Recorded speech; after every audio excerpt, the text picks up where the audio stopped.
The other requirement that birds have in the landscape is somewhere to breed, and we've got a number of residential breeding species, and then we've also got species which only come here to breed in spring and summer. They're gone by about March. So, most of them just go north, so you'll see them around the Northern Territory, around Darwin, the Kimberley, all year round, but they don't breed up there, they come down here to breed.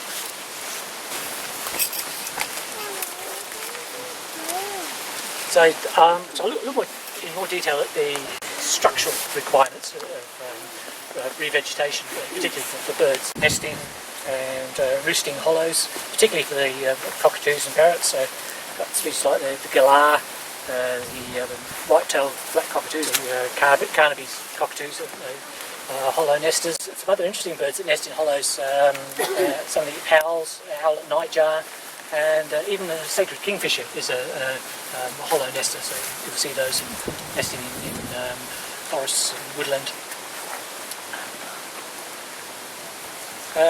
Yes, I think the upper story also provides dense foliage for cover again, so birds need to roost overnight. And I've ever seen wood swallows, when they get together on a cold evening, the whole group of them will all just sit along one branch. And obviously also in trees there's food supply, nectar, fruits, seeds, and a ready insect supply.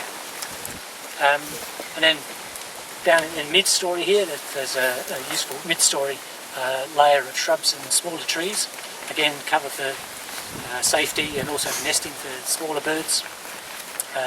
Also provides a food supply, nectar and insects.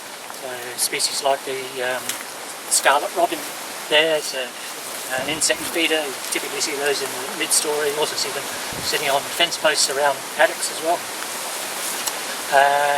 And also the smaller birds like thornbills and scrub wrens, which are a little less well known because they tend to skulk a bit. And then the final sort of story is the lower story or ground cover, made up of just small shrubs and grasses. Again, it's a very important food resource, particularly nectar, seeds and insects. Again, that's for species like the fairy wrens.